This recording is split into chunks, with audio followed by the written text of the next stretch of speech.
नमस्कार। प्रश्नों की नई श्रृंखला में आपका स्वागत है। आज का हमारा पहला प्रश्न है, संविधान के किस प्रावधान में कहा गया है कि विधि के प्राधिकार के बिना ना तो कोई कर लगाया जा सकता है और ना ही एकत्र किया जा सकता है। इसका सही जवाब ऑप्शन ए है। अनुच्छेद 265 में ये कहा गया है।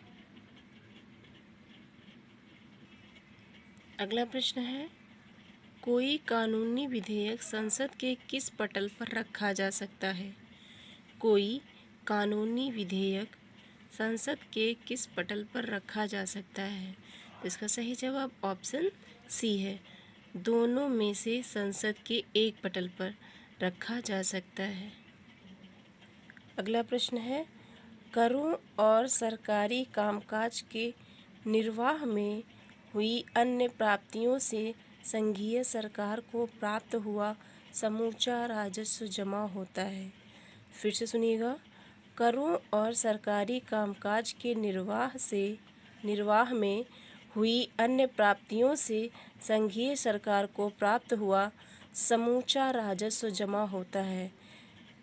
तो इसका सही जवाब ऑप्शन सी है। भारत की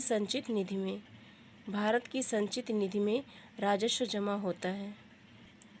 अगला प्रश्न है, भारत की संचित निधि से निधि निकालने के लिए निम्नलिखित में से किसका अनुमोदन अनिवार्य है? भारत की संचित निधि से निधि निकालने के लिए निम्नलिखित में से किसका अनुमोदन अनिवार्य है? इसका सही जवाब ऑप्शन बी है। भारत की संसद का अनुमोदन अनिवार्य है। अगला प्रश्न है, निम्नलिखित में से भारतीय संविधान का कौन सा अनुच्छेद आकस्मिकता निधि से संबंधित है? तो इसका सही जवाब ऑप्शन सी है, अनुच्छेद 267। हमारा अगला प्रश्न है, धन विधेयक को कौन प्रमाणित करता है? धन विधेयक को कौन प्रमाणित करता है? तो इसका सही जवाब ऑप्शन सी है, स्पीकर धन विधेयक को प्रमाणित करता है। स्पीकर अर्थात लोकसभा अध्यक्ष। अगला प्रश्न है, धन विधेयक है, इसका निर्णय कौन करता है? तो इसका सही जवाब ऑप्शन सी है, लोकसभा अध्यक्ष। लोकसभा अध्यक्ष इस बात का निर्णय करता है कि यह धन विधेयक है अथवा नहीं। तो इसका सही जवाब ऑप्शन सी है, लोकसभा अध्यक्ष। हमारा अगला प्रश्न है, धन विधेयक भारत के संविधान के किस अनुच्छेद में परिभाषित किया गया है? फिर से सुनिएगा, धन विधेयक भारत के संविधान के किस अनुच्छेद में परिभाषित किया गया है? तो इसका सही जवाब अनुच्छेद 110 है।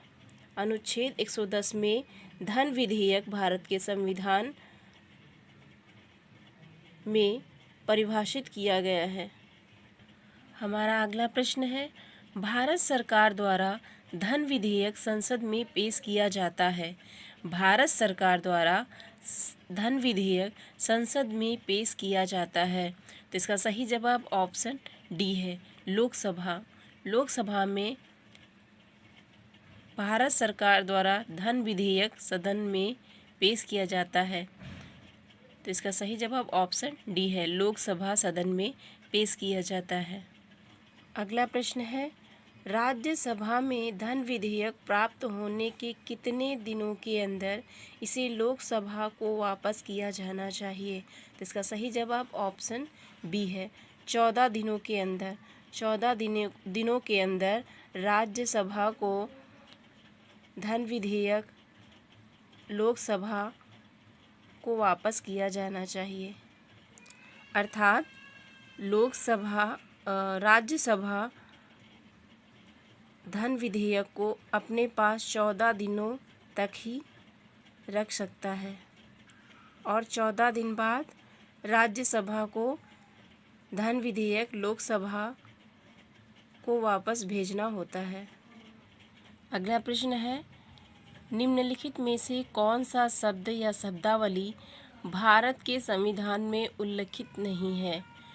तो इसका सही जवाब ऑप्शन सी है, बजट।